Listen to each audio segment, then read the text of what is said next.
Gamescom. We're actually at Barton Farm, and here we have the Hulk. So this is the Hulk from Age of Ultron. Look at him, he's so cute. So what we want to do is kind of show some of the new things he can do. So as you're kind of exploring the farm, he has the ability to kind of leap through the air. Wow. So what we can do is we can explore this area, and this is one of the free roaming sections that we have within the game. We have some other ones as well. We're going to go to New York City. We're kind of really want to have these areas where you're going to explore. There's races, there's kind of adventure. You'll encounter characters, all these kind of cool features. So when you come here in story, you get to come back in free play and kind of really explore this kind of much wider universe. And that's where we get to bring the comic book characters in as well and kind of really bring this workplace to life. Yeah, how true is this going to be to either the comics or the movie? You know, what are we going to see that's familiar and what are we going to see that's different? So we're definitely going to be looking at the movie story. We want to hit all the kind of key points from the Avengers, from Age of Ultron. And then with the comic book, we're not kind of set within one comic book arc. We're not one telling of it. We get to mix and match, which means that we've actually got some cool characters that we get to reveal that kind of show that and show the fact that we're jumping around to different areas. Some of the cool things as well is what we get to do with the characters. This is brand new for this title. Here we've got Iron Man, and kind of Iron Man has his suits. What we can do is we can actually go into Tony Stark's HUD, and then you actually have the ability to change suits on the fly. So what we'll do is we're going to select the Mark 1 armor, and in comes Stanley. So Stan's helping us suit up. And the little chicken too. Yeah, so that chicken actually kind of harassing Hulk a little. It's keeping him hangry. So that gives us the Mark 1 suit, and then we actually have more suits than what we're showing here in the game, but we want to kind of give a bit of a flavour of what the team have been working on. Do you know the Mark 5 suit at all, the suitcase armour? Not too well, can you show me? Yeah. So here we go, we've got the suitcase armour from, you've kind of seen the theatrical world. Yes. Cool. And so as you unlock these suits, they give you new abilities, new kind of mechanics, and that was really important that we had this within the world, because this is something that's very familiar. This is kind of like a really iconic shot from the films, and we wanted to recreate it in Lego. We've got a whole host of armour. This one's actually one of my favourites. So this is the Silver Centurion of the Mark 33. Gotcha. What's great about this is... facial expressions are so great. So Lego's actually creating this as a minifigure. So really? There'll be a kind of a pre-order exclusive at certain retailers, and I want this character on my desk. Yeah. I just think the armor looks absolutely amazing. It does. It looks great as a Lego character. And is this specific to Iron Man that he has the changeable suits, or are there going to be other changeable things for other characters too? So this is kind of very specific for Iron Man. We kind of can jump into some other characters. We saw Stan Lee earlier.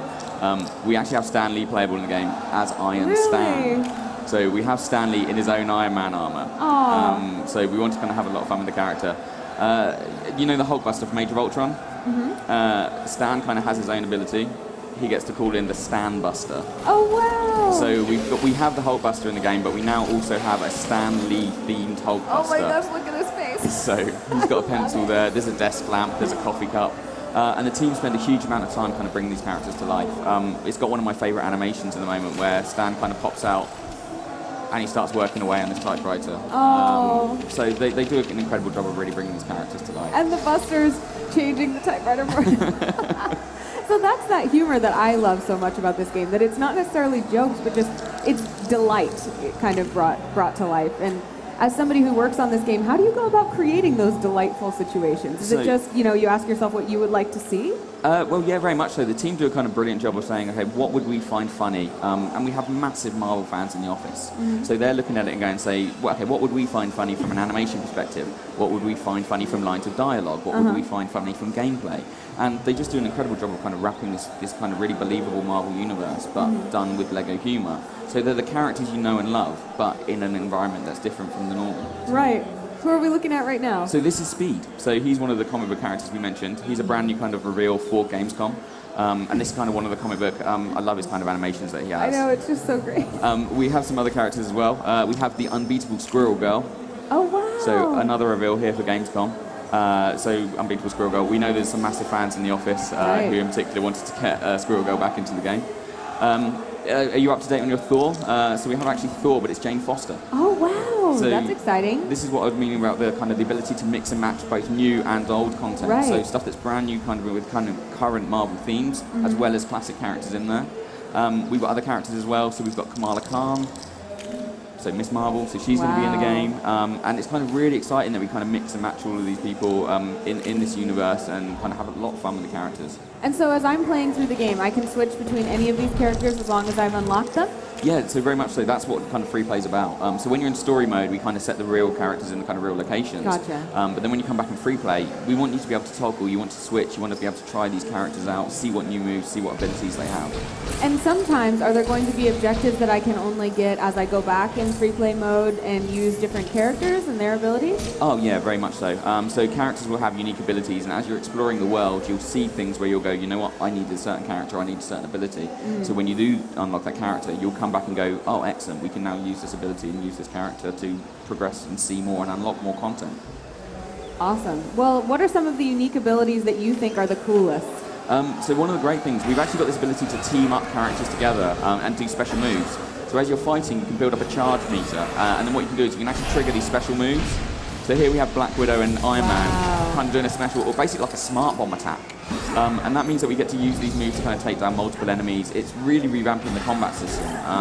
We know that people would love to build kind of LEGO games, but they wanted more from what you could do with combat. So we've added these new abilities, we've added these new mechanics, and you can kind of decide when you want to trigger these moves. One of my favourite characters is actually Quicksilver. So for a very kind of prominent in Age of Ultron, he has an ability to target multiple enemies. The world slows down, he'll run down, take them all out, and then can carry on. That's so satisfying. Very much so. And of course he has special takedowns as well, so he can juggle enemies, and he can pick people up and spin them around in circles. So he makes them really dizzy, they then fall over to defeat them in a single punch. So we want to kind of have a lot of fun with these characters, but like we say, we're revamping the mechanics, making sure there's loads of kind of new cool features. And it's just such a huge game. The team are kind of still putting in content. What's great is we're kind of announcing the release date for this title now. It's going to be available in Europe on January 29th. Okay. And it's going to be January 26th for America. And that's just basically because we really want to fill this game with so much content that people are going to, even if you